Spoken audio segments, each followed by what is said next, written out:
selected because you're the best in your field. Oh. That we could find. Oh. Your skills will be put to the test, facing this.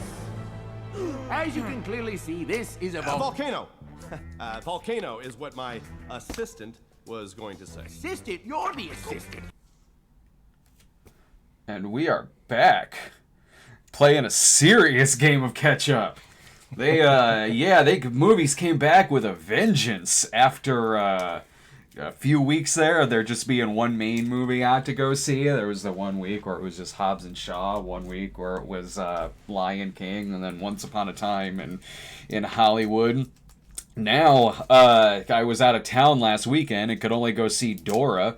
But I'm like, well, had to see a few movies today after this isn't even all the movies we need to catch up on. After this, you and I are going at 7, going to see 47 Meters Down. Tomorrow, a couple movies. We'll be back tomorrow night to review a few more movies that, actually, you've seen more of them than I have. You've already seen, Art of Racing a Talking Dog and whatever a couple other ones are.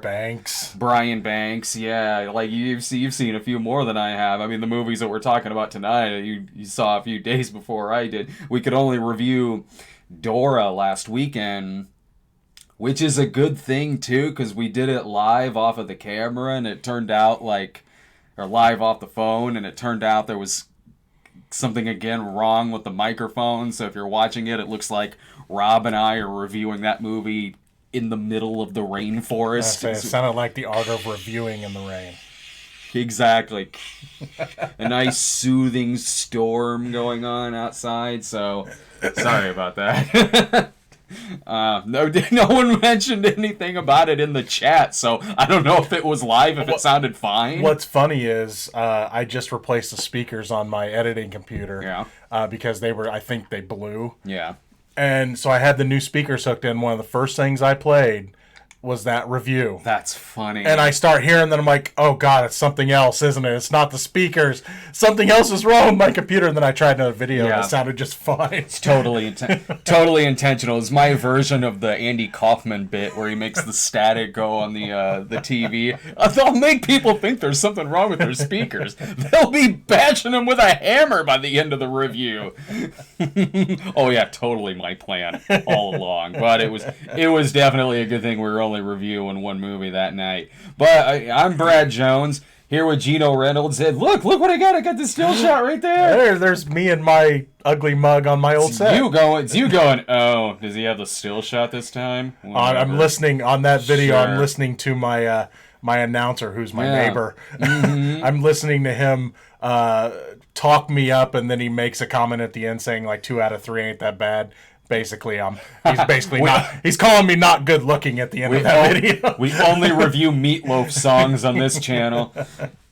So subscribe to Geno over at The Real Geno, and let's see. I've made sure to pull all kinds of images that I accidentally get rid of on the file sometimes. We got 3 movies coming up for you tonight. We got the Angry Birds 2, which came out, which was a midweek release, out on Tuesday. Not that mattered on my end, because I still had about 4 other movies to catch up on, so I saw it this afternoon. Scary Stories to Tell in the Dark. We got a review of that coming up for you. Plus, last weekend's runaway hit, The Kitchen.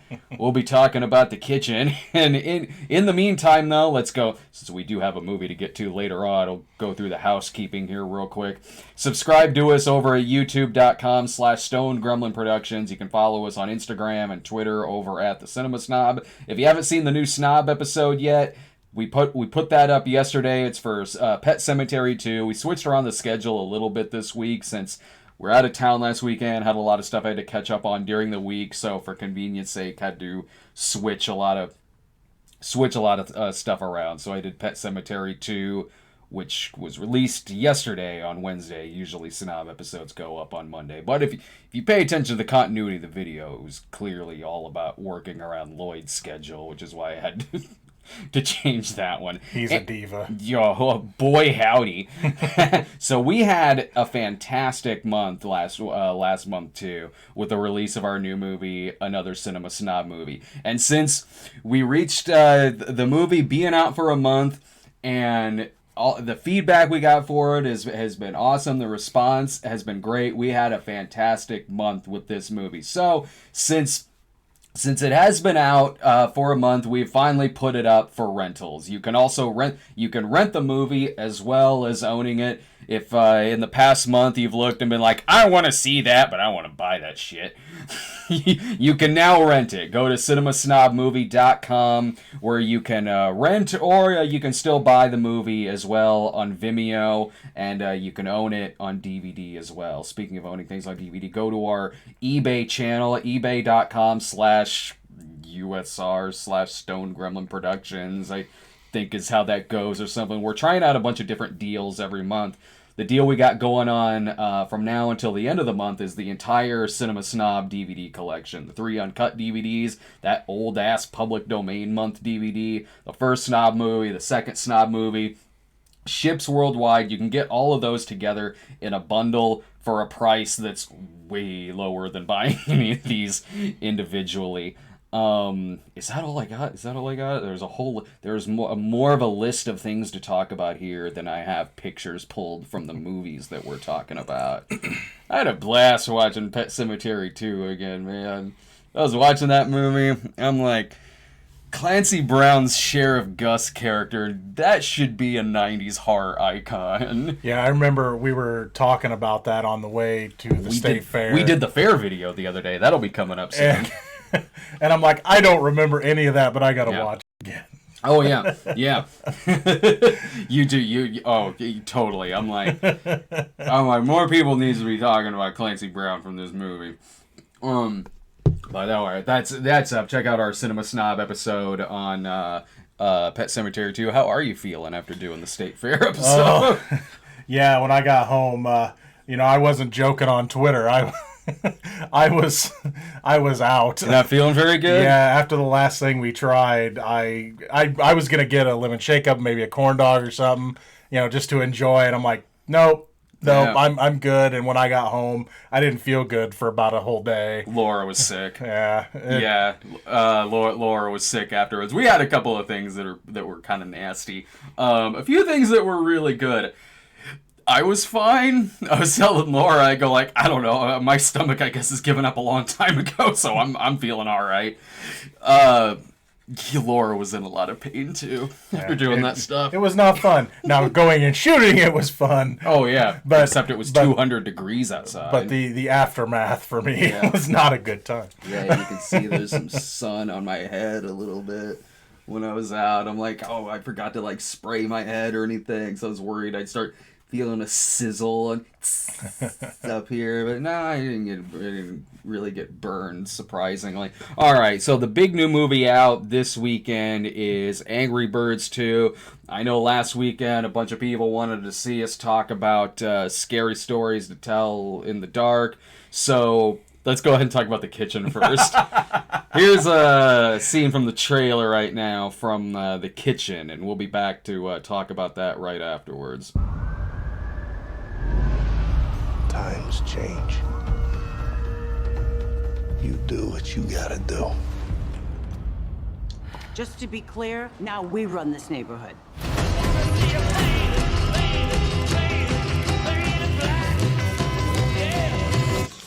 My God, I lost count again. And as always, if you want to contribute to the Super Chat to get your questions or comments read between the reviews, feel free to go ahead and do that. I know we got a couple, I know we got at least 1 or 2 so far, and we'll get to those after the review of The Kitchen. So yeah, contribute to our Super Chat and get your questions and comments read. So, The Kitchen. I know that looks like it should be good. What were your feelings going in and coming out of this movie? Okay, I was excited for this one. The trailer was very good. I was excited for this one because I wanted to see Melissa McCarthy do something serious again. Yeah, totally. I wanted to see how Tiffany Haddish would do doing something serious. and Elizabeth Moss is always great. Yeah. And so going in, I was excited. Coming out, I don't think I disliked this movie as much as most people. I did enjoy it, but I was still a little let down just by the overall movie itself. There's lots of bits and pieces I liked, but overall, there was a lot of weakness to this movie. Unfortunately, it was at the expense of, I thought the performances of the three leading ladies was really good. Mm-hmm. So then again, I know critics are ripping this one to shreds. Yeah, and we have not talked about it at all. No, we're saving the stuff for the review. So I'm curious of your feelings. I definitely see where you're going to see some weaknesses in it. Sure. I won't be surprised to hear some things, but I still thought this movie wasn't as bad as some people were letting on. It could have been better. It was still a letdown for me, but I still enjoyed bits and pieces of it. Yeah, this movie I thought was fucking awful. I hated this movie. I am so with critics on this film. Holy crap. I was the only one in the theater. So was I, ironically enough. At a 10 a.m. screening for this. This movie felt like if the people behind Gotti decided to do a store-brand version of Widows. Whoa. This was so bad that I almost kind of respected it in a way, because the plot and the cast and everything is sound on this movie. It is. I know it's based off of a comic. Yeah, it's a DC Vertigo. Yeah. So at least that makes this uniquely bad from other bad comic book movies. So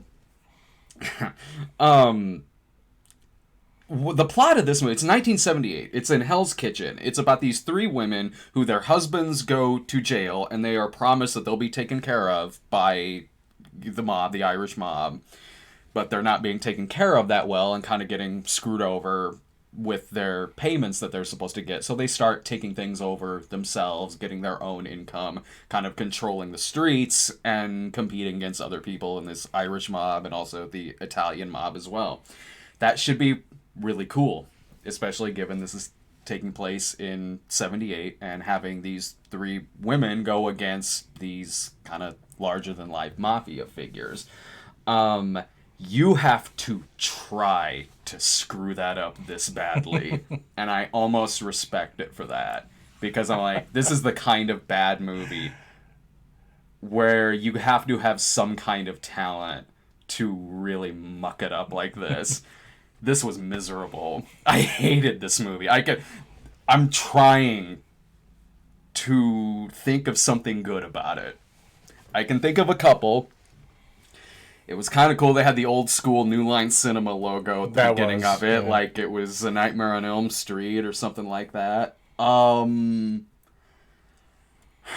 It's not that a lot of the acting is bad. It's that there's no characters in this movie. So some performances were kind of bad, but others it was sort of like, I'm sort of just feeling sorry for you here because you're given nothing to work with and you're really trying with what little is going on screen. I can't think of anything else good about this movie. See, for me, it was, I get what they were trying to do. And other than the three main characters and what's his name, that was Elizabeth Moss's boyfriend. Donal Gleason. Yes. Yeah. Those were the strong parts of the movie. Mm-hmm. Those four characters. Because really, other than just generic characters, for me, they were the only one that got any real development, if you want to call it development. They had parts of development. Right. It wasn't as good as it should have been. No, because it feels like it's an hour and 40 minutes long, and it feels like there's at least 3 scenes missing between every scene from this movie. There definitely was a lot missing from this movie. And I just, for me, I enjoy mobster movies. So instantly you get a few points for that for me. Mm-hmm. And I enjoyed the 4 performances, especially Elizabeth Moss. She's definitely the standout character in this movie. I just loved seeing how she took to becoming cold-hearted. It's random. It just happens. Like everything in this movie, it is just things. Right. It could have used some more development, but for me, it was she had taken this crap for so long. I mean, she's the only one that's happy her husband is going to prison because he beats the crap out of her.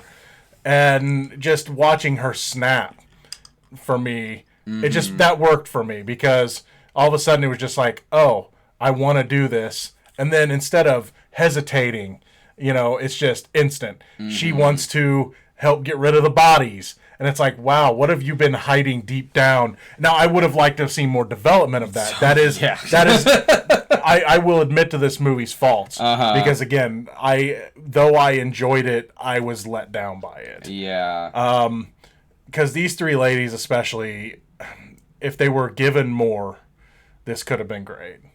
Yeah. The trailer tries to trick you into thinking it's good. The soundtrack of the movie does. This is a cynical movie. It is... Okay, now, given the plot of the movie, what these characters are up against in the movie, you know that there will certainly be a kind of message to this movie. Certainly in the female empowerment department. But when it comes to characters and dialogue, that's all this movie is. Imagine if you're watching A League of Their Own, and you remember that scene where the guy is heckling them, going, "Girls can't play ball!" And then they throw the baseball at him, the guy falls over. Oh, yeah. Imagine that for the whole movie. The whole movie. There is a lot of that. There's no real conversations in this. It's just statements, winking at the camera, pandering, like it feels as genuine as a corrupt politician. It's like a creepy nice guy of movies, where it's trying so hard in that message, pounding you with it, cynically, to where it's like, I don't believe you. I don't believe anything in this at all, because there's no... You want that message here? Fine, perfect. It's not that it's a bad message at all. Of course it's not. But you have to be a movie. You have to have characters, dialogue, conversation. That's not what this movie is. It is just that. Over and over and over again. Right down to the soundtrack, which is as subtle as a shotgun blast to the face. The opening scene, where it's a montage of the characters and Elizabeth Moss's husband's pounding on her, and as if I didn't get this, the soundtrack is going, "This is a man's world!" Like, and when the husbands go to jail, and it's playing like hard times are coming, and like, stop it. There's one scene where they're walking down the sidewalk. There's thousands of scenes in this where they're walking down the sidewalk, but one of them where it's a character who we've never seen before, who just comes up as if you won't understand the message of this movie, who literally stops the characters and just goes, "I see what you're doing, girl power, Gloria Steinem." Like, you are... Yeah. God, it's feeling like just a creepy person made this movie, who's trying too hard to get into the audience's pants. I hated this movie. Holy crap, did I hate this movie. Jesus. And with everything... because it feels like there's so much missing in the character department, the arc department, where it's just like you've taken a chainsaw and just cut out snips here, here, here, and here. When Donald Gleason shows up in the movie, at first I thought he was like her brother until they started banging. And even then I'm like, I don't know, maybe that's where this movie's going. And people will get shot. And I'll be like, who was that? And yeah, there's a few times I'm like, wait, was that who I thought of? Yeah, I guess that person's gone now. And God, this movie's so bad, like, I'm doing Spoonie reactions right now. I'm perplexed at how awful this movie was. Like, how about, like, when things will just happen in the middle of the street in broad daylight with, like, 100 people around, where a guy just gets shot in the middle of the open. Tiffany Haddish goes up to, like, the guy's hookers like, you work for us now. In the middle of... like, she's Charles Bronson in Death Wish 3. That works in Death Wish 3 because the tone tells you that's what it's supposed to be. This is like if someone got hit in the head with a hammer and tried making Mean Streets. And what about those, when they're trying to get those Jewish guys to go along with them, so they, like, dump body parts in front of their office, like they're serial killers now, and then they're like, well, one guy was a holdout and didn't go with us, and then it shows the guy, like, shot dead. I'm like, okay, am I missing something here? Like, did you try, like, breaking a finger or something? Did you go right away to shooting this guy in broad daylight and leaving him on the steps? God damn it. This was a disappointment. It was a confusing disappointment.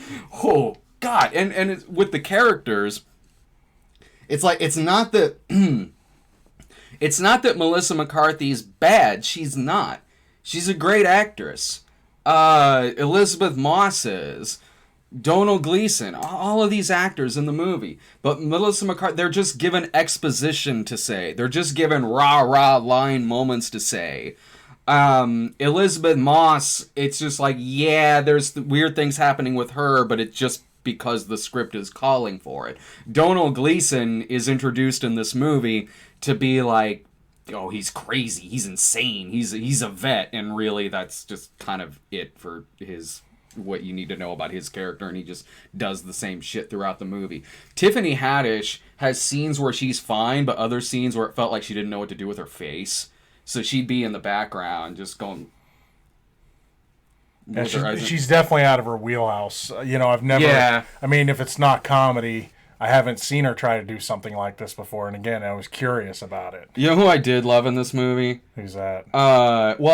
Honestly, a couple. There was, where is she? Margot Martindale. Yeah, she's always great, though. She is, and I'm like, wow, if this was a much better script and a much better movie, like, and she was given more screen time, this could be one where, like, she could have gotten, like, a nomination for. Like, she's, like, evil as shit in this movie, but she kind of comes and goes out of the movie and whatever. But there was one guy in it who's like kind of the main gangster that they're going up against at first. It's this guy. This guy right here, Little Jackie, in the first like 20 minutes of the movie where he was popping up on screen, I was like, he's wildly over the top, but in a way that I was kind of getting behind. He was doing Joe Pilato, Captain Rhodes from Day of the Dead. He even looks like him. He looks exactly like him. And so he was doing that before. When he's like, oh, you don't think you have enough money? Like, I'll tell you how much money you should get. And he's this close to going, I'm running this monkey farm now, Frankenstein. Like, when he was popping up on screen, I'm like, this is kind of entertaining. But when he leaves, I was mad. Because I was like, there goes all the entertainment value I was getting out of this movie. Like that. And I was so damn mad. What else did you like about it? Really, it was more of the main characters.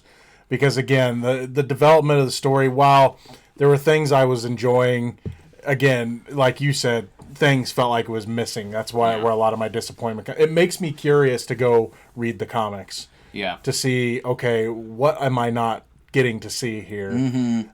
It makes you wonder what's on the cutting room floor. Yeah. You know, again, I will not put this on my best of year. It's gonna make it's gonna make my disappointment list. This is going on my worst. But it felt like a really, really bad missed opportunity for me.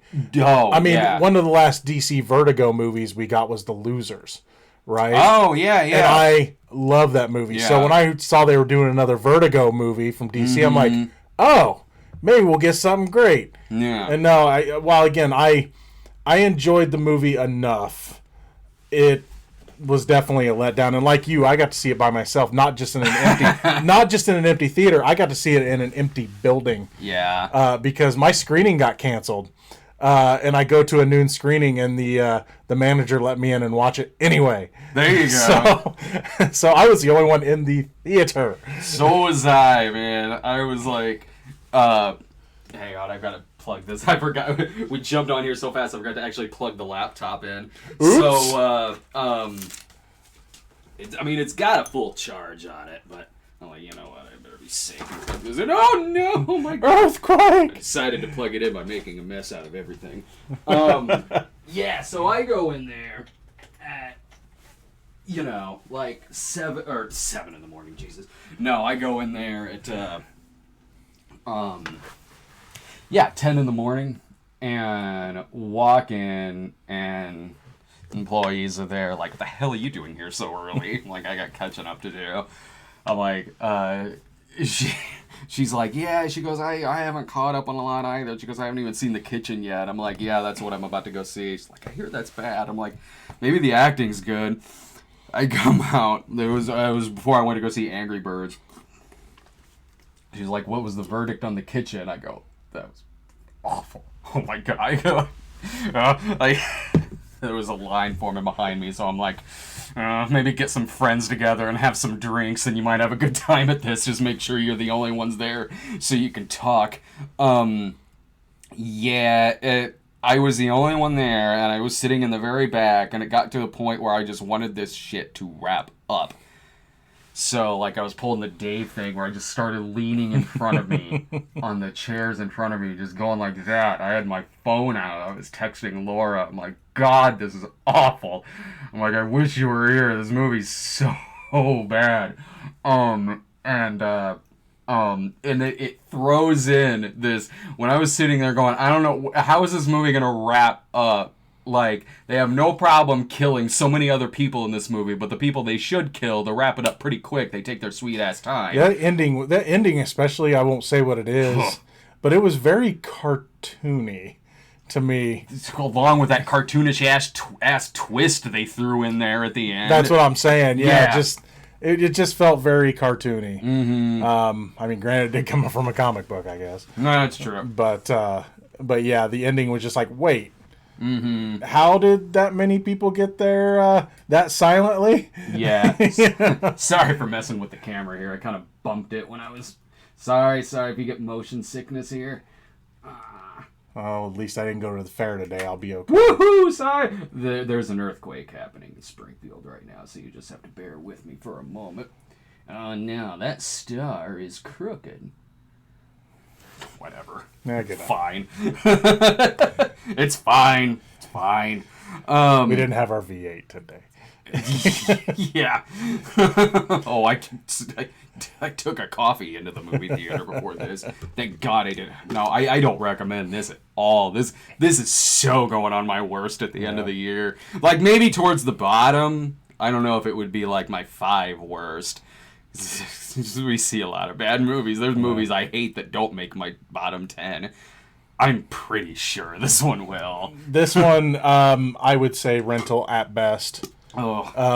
But I know I'm the minority in my little bit of liking in this. Mm-hmm. So I'm not surprised. It's one of those movies that even though I got enjoyment out of, I'm not surprised that others didn't. Right. So it's hard for me to really recommend because, I don't know, sometimes I get enjoyment out of the bad stuff. Same here. Oh, yeah. So it just happens. I mean, you mentioned Gotti.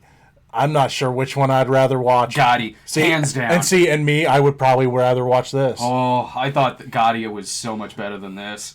Like, Gotti, this movie is like if, Gotti was at least more entertaining to me than this. This movie, it has more of a beginning, middle, and end, totally. Even though everything that's happening in the movie, for a movie about 3 women whose husbands are in jail and take over the mob, it's presenting things like this is super easy. Like, seriously, everything did go quite easy. Yeah, for dude. them. Like, just watch Widows instead of this. This is nothing. Like, seriously, watch Widows over this movie. Gotti at least entertained me. Yeah. Gotti, maybe this movie is like if Gotti were told more linear. and still like is bad, but maybe not as entertaining. I don't know. Like, yeah, this was way more of a struggle to sit through than that was. Gotti, even when Gotti came out, like I was like, I've already seen 10 movies this year that are worse than Gotti. Yeah, I was feeling every minute of this movie. Hardcore. All right, you want to do a couple of super chats here before going on to Angry Birds?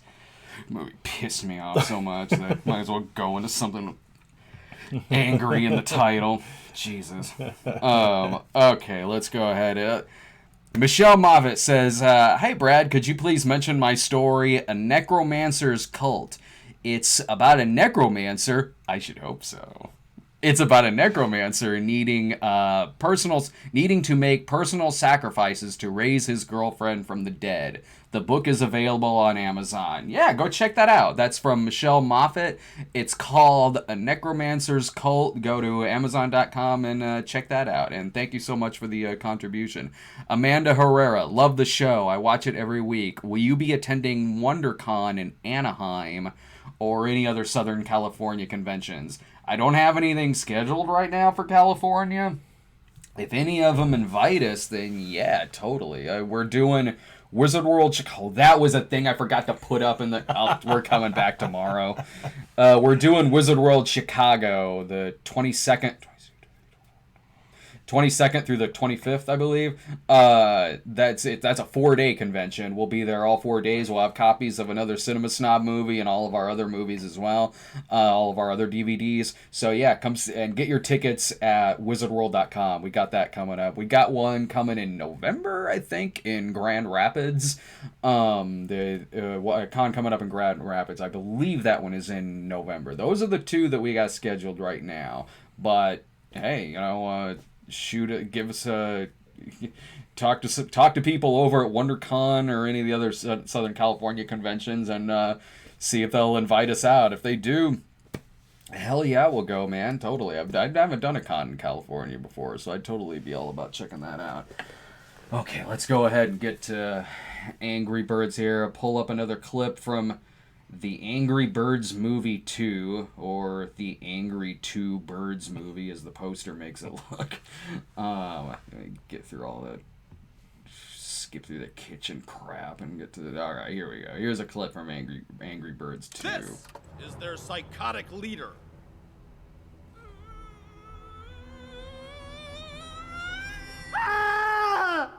Whoa. Hey, buddy, do you know her?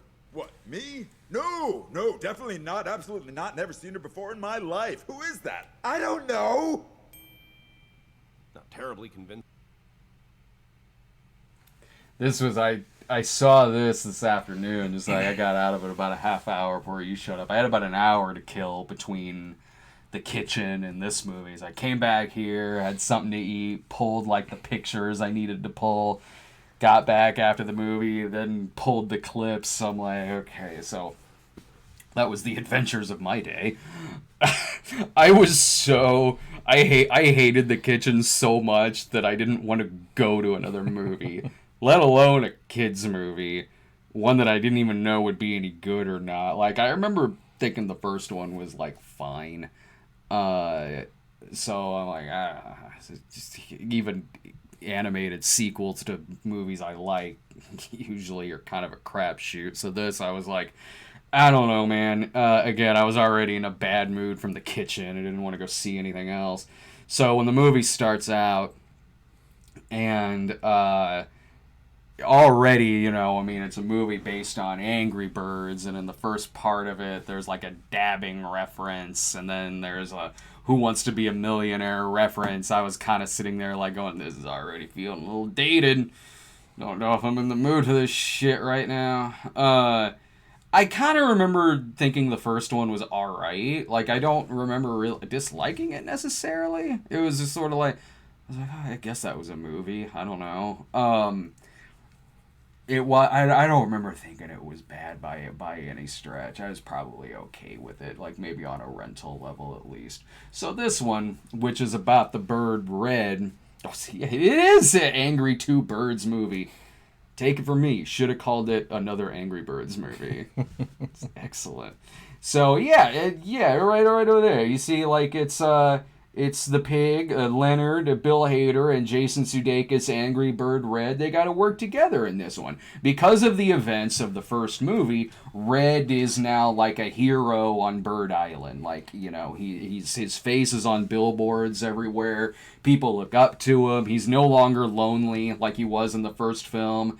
But when this truce needs to happen because Pig Island is getting hit by like these big ice balls from an Eagle Island, suddenly this truce has to be made between the pigs and between the birds to go to Eagle Island and stop like their islands from being destroyed by these eagles and these big ice balls and everything. And the character of Red kind of wants this because since this truce has happened, there's peace between the two islands. He's less popular again, and he wants to be popular again. He still wants to be seen as a hero in these people's eyes. So to him, he kind of needs this. He kind of sort of needs some sort of rivalry to be going on.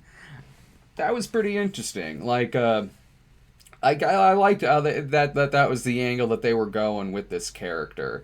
And as the movie started going on, I was honestly getting quite a bit of laughs out of this film that I needed after sitting through the kitchen. Did you like the first one? I remember I had to go back and watch my old review, which I had just had a quick review of it. I've seen it since with my kids, and I was okay with it after that. But I remember the first time I seen it just being kind of noise. Like it just constantly had to be making noise. Sure. Right? Because of course, you know, it's a lot of kids' cartoons nowadays got to be kind of spastic, right? Yeah. While I kind of over-exaggerated a little bit on my review over on my channel, with this movie, I didn't like it very much. Oh, really? There were things I thought were okay. I liked that it wasn't as spastic, at least whenever it came to the storytelling. But it almost felt like an Ice Age movie to me. I can see that. Because there was a lot of ice in this film. Well, besides that, you have the main story going on, which is them teaming up to stop this new bird on this island. And then you have the side story of the three little birds who their story only proves that Terrence is a terrible father. Which their story was just kind of... I know it ended up playing into the end. Yeah. But it was just... It just kind of felt, why are we going to this? It wasn't as out of place as, say, the stories in Secret Life of Pets 2. But it almost just felt like, do we need this? So, yeah, here's the thing with that. Like, I do have issues with this movie. And yeah, you're right. Like, there is this whole side plot going on with the three, whatever they're called, trying to catch these eggs. Almost like it's the Scrat segments of this movie. Exactly. Yeah, that's totally what it is.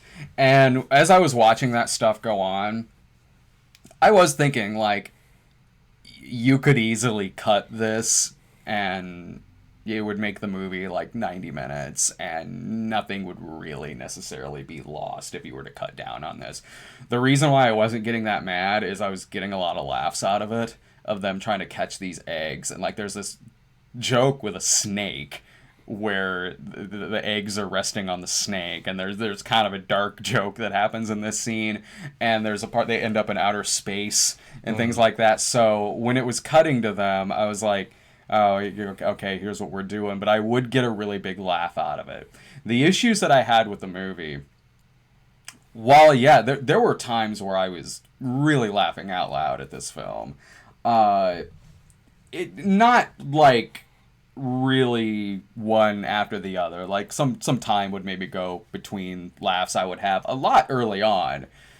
Throughout the rest, here and there, but whenever, oh shit, no! But whenever, it was my turn. Yeah. But whenever they would come to me, it would be pretty big. But when it was really getting heavy into the plot, where it was just kind of about the them sneaking into Eagle Island and their plan and sneaking around and all the spy stuff.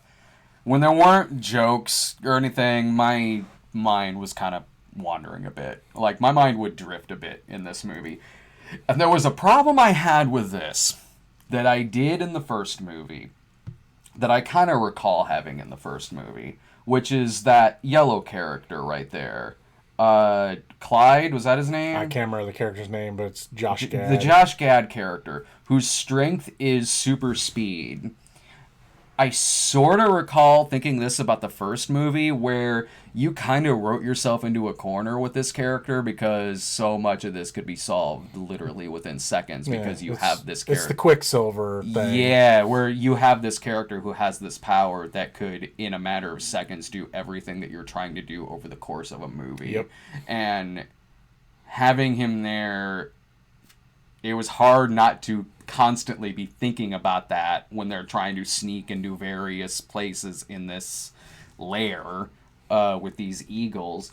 But yeah, there was really funny stuff I thought going on when they have to dress up in this mechanical eagle outfit that's constantly malfunctioning, and that part when they were in the bathroom. I hated that. I was almost in tears at that. I thought it was a little too. See, my thing is they relied a lot on, unlike the first movie where there was, I think, a couple times they relied on gross out humor. This one, I think they relied a little too much. What's his name eating the pig snot. And and just things like that. It's like you could do better jokes. I thought the part in the bathroom was really working for me because, like, yeah, there was the joke where they had to be in there acting like they're taking a piss. But they're doing it next to this other eagle who's watching that, I was like, you could put yourself in the place of that, because, like, there's, like, this awkward guy next to you at the urinal being gross, and this other eagle standing there like, like, and them having to spit out water and shit to make it sound like a stream, and the thing's malfunctioning, mixed in with lines Bill Hader was throwing out there. That honestly really got me. He was just spitting. And whenever it showed it fling up, I thought it was kind of funny, but it was kind of gross because it doesn't look like pee. It looks like something else. Oh, I mean, it was water. It was like... Well, it was just him spitting. Did he drink? I don't remember. Yeah, he put, like, water in his mouth or something. Still, it just... The way he was spitting, and I don't know. Oh! Yeah. It was just... It was kind of gross. You can see they have a trailer of the whole thing, pretty much. Oh, was that in one of the clips? I think so. Yeah, I should have used that as one of the clips. I just at that point, I was just kind of because again, the story's fine. Sure, I get it. That being said, I think Red had every right to be scared because when a character literally tells him, "Hey, do you remember that we used to basically hate your guts and now we liked you because you saved us?" Mm-hmm. It's like, what a jerk! Why should you save these other birds? Yeah, there were cutaways in it that were funny, like when it turned out there was a big ice thing that actually did land at Bird Island and they just sort of ignored it. Yeah. Some of the music cues worked so much better in this than in the kitchen. Yeah. Like a lot of the soundtrack cues in this added a little bit to the humor. It was doing a lot of things right that a lesser animated movie sequel wouldn't really. Like, there's no reason for this movie to exist, really. But there were enough laughs I got out of it, and I liked so much better the relationship between Red and Leonard the pig. Near the beginning, when it was those two playing off of each other, and, you know, them being paranoid of each other and him sending all of these letters on balloons, like hundreds of them. I was getting some laughs there. I was like, okay, this is kind of how they're making these two characters work together. Then when it becomes a team movie, there was less of that. Like, that really wasn't even part of the plot anymore, and Leonard was just kind of put in the background. Yeah. Instead, we get Red and Bird Lisa Simpson. Yeah, it was the Yellow Bird's sister. Yeah. I think. Silver, I think, was her name. Yeah, and they even teased a love story for the bomb character too. Yeah. At that speed dating thing. That scene was fun. I like that scene. I'm sure they're saving that for. Yeah, it was all right. Yeah.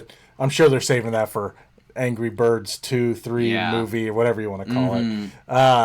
But yeah, I don't know, man. Just a lot of this movie, I don't know, the humor didn't land a lot for me. I don't know. And again, I saw Red's point of being upset. Why should he help these people? Sure. These other birds, I say people. Why should he help them? They're still being kind of jerks to him. It's like, oh, we don't need you anymore. Kind of had that problem with the first one, too. Yeah, it's like, why are you hating on him? Oh, yeah, because he has big eyebrows and he's kind of upset all the time. I had that problem with the Nut Job as well, I think. Yeah. Movies like that. And with this, I didn't necessarily have that problem with this movie, really. But yeah, it was a movie where I was kind of seeing his point of view through a lot of it. Like, I think I was in the first movie. But it was just, it was better than... It was a lot better than I thought it was going to be. Like, it was a movie that easily could have been, like, down there with, like, Rio 2 or Despicable Me 3 or even some bad kids movies this year, like Ugly Dolls or a movie like that. And I definitely watched this over Ugly Dolls. Oh, God, yeah. I got enough laughs out of this to be... As much as I was kind of checking out from the plot a little bit, but also, as far as movies with, like, as far as Tiffany Haddish movies with female empowerment stuff goes, this is way better than The Kitchen. Yeah. She's in this movie, too. Well, what's funny about her is I thought that the main villain sounded like her. Right? That was Leslie Jones, right? Right, yeah. It's my mom. Because I didn't look at the cast list for a lot of this before I went in. Yeah. So I was like, wow, that sounds like Tiffany Haddish, but it was Leslie Jones. And I'm like, oh, wait, Tiffany Haddish was the daughter? Yeah, I thought that was her. And I'm like, oh, okay. Yeah. That I kind of thought that was her on there. I did stay to see who some of the voices were in it. Yeah, I stayed all the way through. See if there was a post-credit scene? Yeah. Was there? There was something, I think. I don't remember what it is. I was about done. Again, I wasn't having a great time in this one. So. For a movie where it's like, I don't want to be here, I'm not in a good mood, and when you're not in a good mood, you don't want to be at a kid's movie, especially one you don't really want to see in the first place. This movie had a lot of stuff working against it for me. But all in all, I thought that, like, okay, the kids in the theater were having a really good time with this movie, and so were the adults. So I'm like, if you want to take the family to this, it would be worth like a matinee ticket or something like that. Otherwise, it would be fine to just rent it or pop it up on Netflix. Like, the laughs I got out of this were pretty big laughs, but I mean there was a lot of time in between there, and in some of that time, like I said, I was kind of checking out a little bit. But I didn't dislike this movie at all. Granted, like I said, the movie I saw right before it, I hated. Like, these birds going around with these pigs and shooting ice filled with lava. That doesn't make sense. Oh, whatever. But you know that's just going to be something for the game.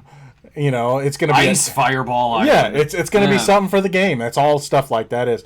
What kind of drove me nuts about this movie? Okay, the first movie is about the pigs trying to eat the eggs, right? Oh, yeah. They're trying to steal the bird eggs to eat them. And then the first of this one... all they're doing is basically pranking each other. It's like, are we not going after the eggs anymore? I kind of like that. I like that there are wars. They're just shooting pies at each other and shit. I think it was... it's a nice way because, you know, they're going to team up later. Yeah. That they're not going after their eggs again. Mm-hmm. But it's like, wait, last time you were trying to eat their young. This time you're just, we're just having a good time. You know? Just having some joshing.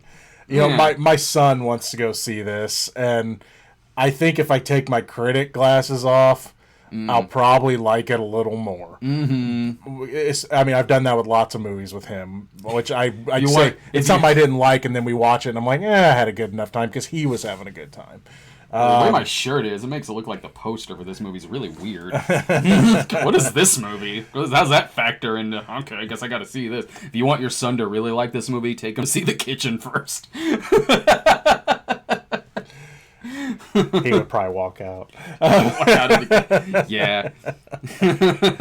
But son, it's a comic book movie. Yeah, right? It's part of the DC universe. It's in Hell's Kitchen. It's their Daredevil. But yeah, I mean, like I said, I went to it was like 2 weeks before it came out, like Saturday screening they had of this, and I mean, again, I like looking at movies like that after I review them, because sometimes I'm like, it was fine after that. Sure. But when I'm too critical on them, I pick it to pieces. Yeah. But my first impression of it is, it's not for me. But then again, I'm not a kid anymore. Sure, I mean, I'm not the target audience for this either, but I thought it was fine. I didn't dislike it by any means. Not something you need to rush out and see. Definitely not something you need to pay a full price to go see. But if you got to, there's there's worse things you could see, especially as far as a lot of kids' movies go this year. I thought it was way better than Secret Life of Pets 2. I'll give you that one. No argument there. Let's see. If you want to get any super chat questions, go right ahead. Otherwise, we're going to jump into the review here for Scary Stories to Tell in the Dark. And that'll be the last one that we have tonight. If we get any more questions or comments, we'll go ahead and read those after the review for Scary Stories. So let's go ahead and pop up a clip right here. And we'll be back with the review right after this.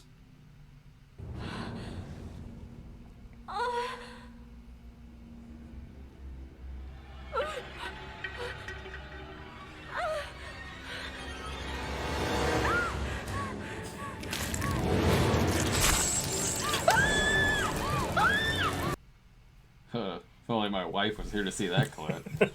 You had to show that clip, didn't you? Yeah. When I popped up, I just typed in clip of them. Like, of course, this is the scene that they put out there. Why not? It's this main scene that I remember from the book. This book, who's the author of this? I've never read him. Yeah, I'll pop up the chat. The chat will say here in a second. What was that? Oh, stupid neighbors. Someone pounding at the door. I disagree with you on Angry Birds. Someone's a fan. So I had forgotten about this book, really. I didn't really grow up with this book necessarily, but our elementary school had it, which I think was just the case with a lot of people who read this. And I don't know if I was necessarily familiar with the title, but over the years, when a couple of the stories got brought up, I was like, oh yeah, I remember that. Like the illustrations. Most people remember the illustrations. And I remembered the spider thing. I'm like, oh, that's what that was? Okay, yeah, I remember that. But I wouldn't go so far. Alvin Schwartz, thank you. I wouldn't go so far as to say it was something that I grew up with, like I did, the Stephen King books. So when I got the trailer for this movie, the first thing I thought of really was like, oh, that's the angle that they're going with here. I'm like, oh, I kind of would have been cooler if it was more like an anthology film or something, or they expanded on some of the stories to make this kind of creep show or trick-or-treat type thing with it. But in the trailer, I'm like, oh, they're sort of going the Goosebumps angle. All right, well, we'll see. Guillermo del Toro's producing it. Might be all right. I saw this movie last night, and I had such a busy week, and Laura's visiting family right now, so I drove her to the airport, and I kept forgetting I had this movie to go see. I was so tired because I didn't sleep well the night before, and I kept being like, oh, crap, I got a movie to go see tonight. The first of 7 movies I got to go see over the next couple of days. Fine. So I go see it last night. And I was... so the movie takes place in 1968, and it starts out around Halloween. So I was kind of sitting there going it feels kind of weird to be watching this movie in August, released in the summertime.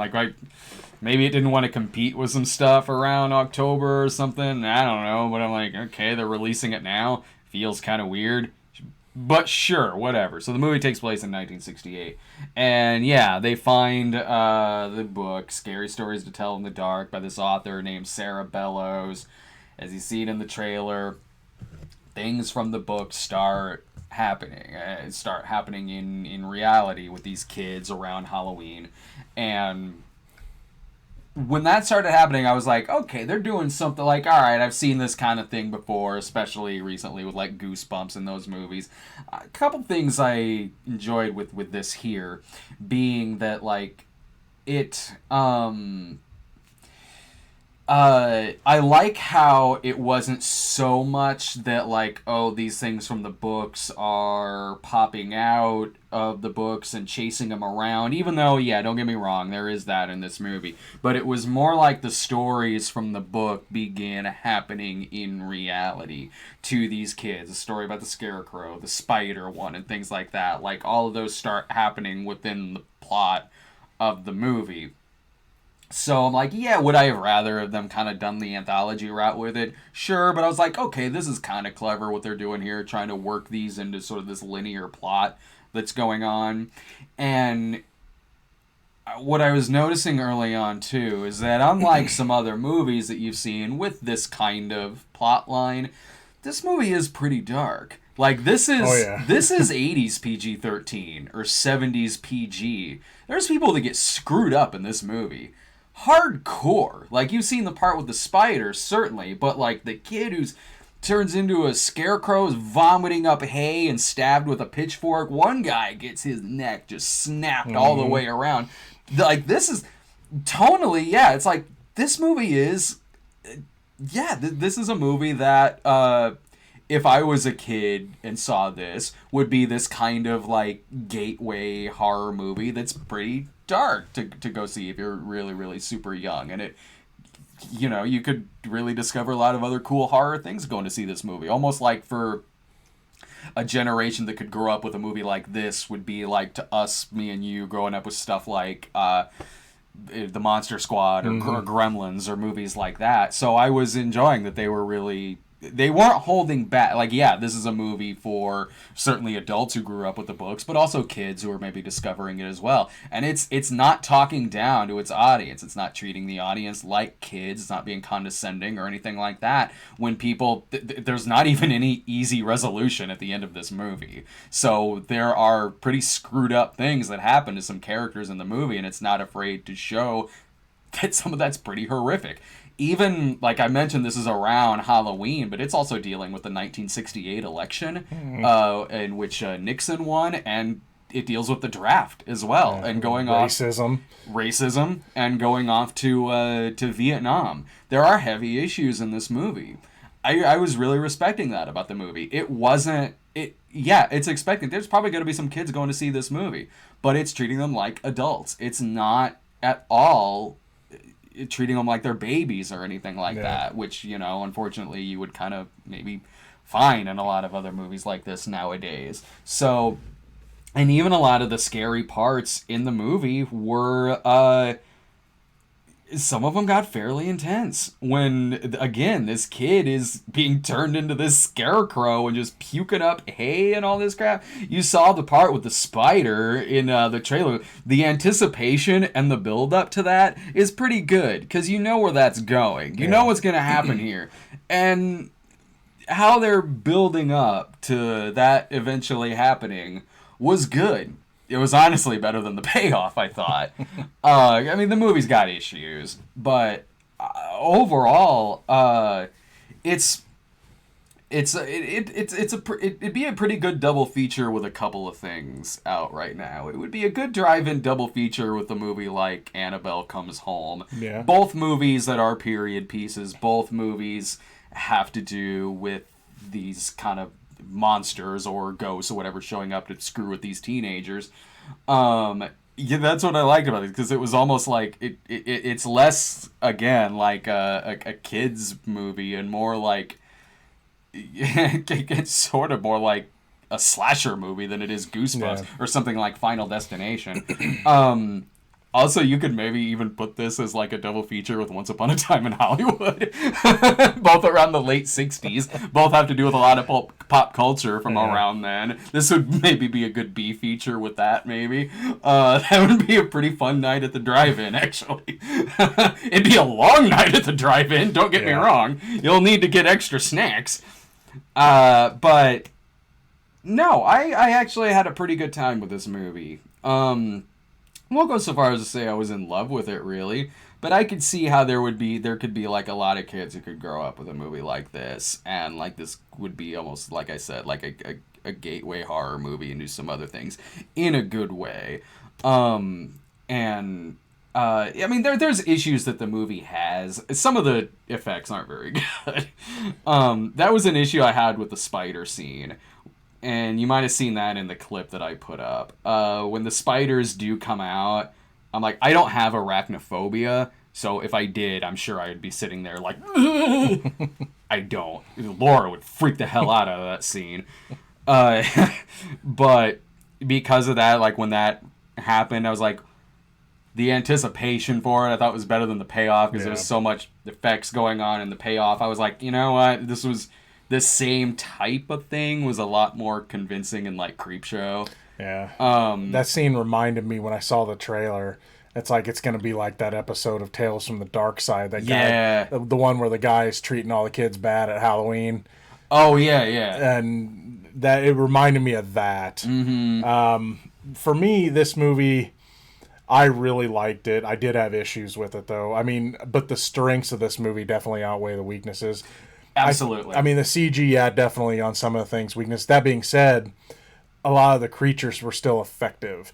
When I saw the trailer and they do the trailer to me was sillier than this movie It was. Because they did the whole thing with the you stole or who stole my toe, right? And when I saw the trailer for that part, I'm just like, this is going to be dumb.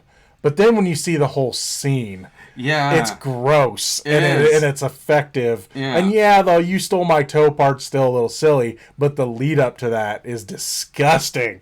The whole pot, it's like a beef stew filled with body parts, man. Like that's what I mean. Like this is 80s PG-13. And I loved being proved wrong because I think it's called the Pale Lady. The one in the hallways. Oh yeah, you probably have a picture. Yeah, okay. The design, even though from what I understand, it's like spot on. Mm-hmm. I talked with someone that's read the books and said, yeah, it's spot on. Yeah. I saw the design. I'm like, wow, that's kind of silly. But then you see the scene. Yeah. The scene is so cool.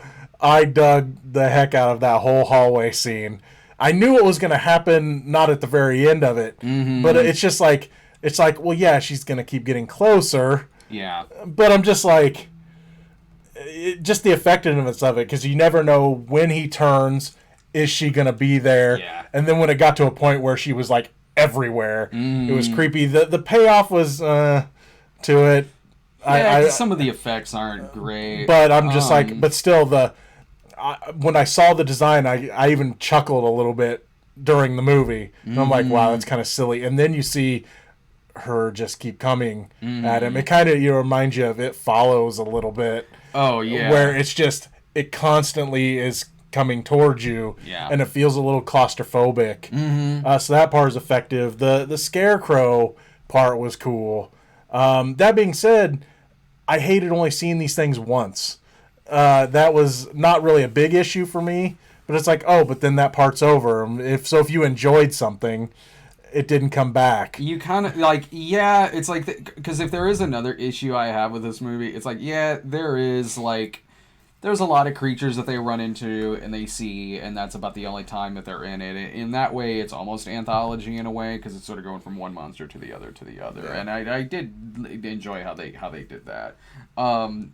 But there were a lot of the monsters, and this is kind of an issue I had with Annabelle Comes Home, where there was a lot of the monsters that were kind of samey in a way, where the Scarecrow and a couple of the others, as effective as the lead up is, and how their looks are and everything, even how well it's filmed, because it's a very good looking movie.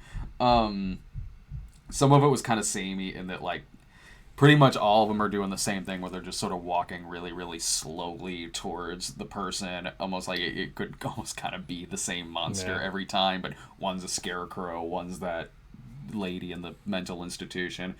So that was an issue I had with the last Annabelle movie, but again, it was filmed well, and the build up to it was good, and they were treating this like it was very serious, horrific stuff happening, and not just being goofy through the whole movie. So that was a breath of fresh air with the film. Even a lot of the backstory in it I liked a lot too, where they flash back at one point to the woman who wrote the book within the movie. That was all done well, filmed very well, and I really liked what they did with that. I did too, with because that whole story too. Yeah, because again, like, a lesser movie like this would have had an easy payoff at the end, where everything just kind of turns out fine and everything. This movie didn't have an easy out for a lot of different things in it, like whether it was dealing with issues going on in 1968 and some stuff that happened to some other characters early on in this movie. Yeah, it kind of feels like it's leading to a sequel, maybe. There are, like, I think two or three other books. Which I would be interested in seeing, but yeah. Well, they've got a narrative to tell. There is more of a story to tell. Certainly, yeah. And I do love that this movie felt, even though Del Toro didn't direct it, it just felt like Del Toro. Yeah. Just with the creature designs and stuff like that. I really dug that. Yeah. I thought that the character that was the one in the hallway scene, I thought he was a little silly. He was the comic relief. Yeah, and it was a little too much. Now, until it got to that. Because he definitely wasn't silly in that part. He played that part very, very well. But throughout the rest of the movie, he was almost joking too much. It was almost like, it didn't feel like something someone would say because they were trying to not be scared. Yeah. It just felt like scripted humor to me. Yeah, I thought he was all right. Like, I mean, he definitely, for me, was one of the weakest characters. I could see that. I mean, he wasn't really bothering me that much. He felt like okay, if this was like a late 60s drive-in horror movie, he'd be like the greaser guy or something. Would be in like a leather jacket. Like, come on, boys. Like, that kind of dude. Like a girl with the invisible bikini or something. So that I was like, yeah, I thought he was fine, but I could see why he didn't ruin. Trust me, he didn't ruin the movie or anything. But there was just a few scenes where it's just like, I just watched It Chapter 1 again the other day, and there was a few characters in there, and you felt like those characters were cracking jokes because they were scared. Yeah, right. It felt just like something someone would say to make everyone believe that they're not scared, but you could tell they're scared. It just felt like, oh, I had this funny line to say, so I'm going to say it. But he didn't ruin the movie. The characters all worked pretty well together. The bully, man. That's Psycho? Oh, yeah. Oh, yeah, it's one of those movies where the bully's a serial killer. Yeah. That dude's got a career. Yeah, he is great. That dude was, like, just sitting there all quiet and creepy. Just like, why don't you get out of that car? Like, oh, whoa, dude. Yeah, like, he was acting the shit out of that. He was effective like the bully character in It was effective. Yeah. Right? Where it's just, you believe it. And there's probably a darker story back there for him, and why he'd be susceptible to doing things like this. Yeah, that dude was James Spader. So he was great. He was James Spader in The New Kids. Like, he's going to come at you with, like, a flamethrower with a gasoline tank. And one last thing that I have for this one is that they didn't hold back. A lot of PG-13 horror movies hold back about killing people. This usually the people who deserve it get it. Yeah. And those that you're supposed to like don't. This one don't do that. No, it doesn't. There's people who get messed up in this movie. I appreciate a movie, especially a PG-13 horror movie that would do that. So all in all, for me, it's a recommend. Yeah, I'd recommend it. I had a good time. Like, especially like, it's like this should have come out around Halloween. Yeah, definitely. It's just definitely a Halloween movie. I don't know what's coming out that it would be competing against, though. I don't know a if few you... different things. I mean, it's in September. Yeah. That's in a couple weeks, a few weeks. Yeah, it is. Yeah. So I don't know all of what. Maybe it would just be competing with too much in October. I don't know, but I'm like, yeah, man. Like this would have been right at home around Halloween season or fall season or whatever. Yeah. But I mean, it's out now, so you can get your Halloween in early, I guess.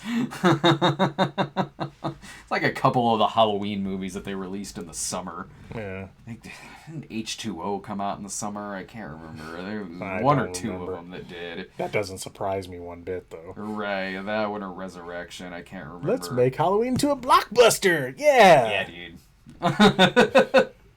So some explosions in here, man. All right. Well, we got a movie to go see, and it would be a pretty good time. We got we got a little bit of time to kill before we head out to go see the Shark movie. Tomorrow I got a couple of movies to go see. I was like, do I go tonight to see the Shark movie, or do I go see like 3 movies tomorrow? And I looked at the schedule tomorrow, and I forgot about that damn dog movie. So I'm like, right. Can't wait to talk about that one. Yeah, I'll be going to see that tomorrow. I got a couple to go see tomorrow afternoon, and I'm like, the Shark movie is like 89 minutes. I'll go see that with you tonight. We'll talk about that shit tomorrow. But I don't think we got anything else in the super chat, so yeah, we could pretty much call it. Okay, what's the name of your channel? The Real Geno, REELGENO, and you better put that up before you delete it tomorrow whenever you put in one of your other ones. You've got your Wizard World one to put up for tomorrow, so yes, I imagine true. mine will go bye-bye when you do that. It's got to be one or the other. Gone. And you could subscribe to... let me find mine. Man, I had so much stuff to get to at the beginning of this show. You can subscribe to us over at youtube.com/stonedgremlin productions. Follow us at The Cinema Snob over at Instagram. You can also follow us at Twitter over at The Cinema Snob. Facebook.com/The Cinema Snob. So, yeah, give us a follow on all those locations. Subscribe to us so you'll get notifications for when we go live. And we will be back tomorrow with 3 more movie reviews. So we'll see you then.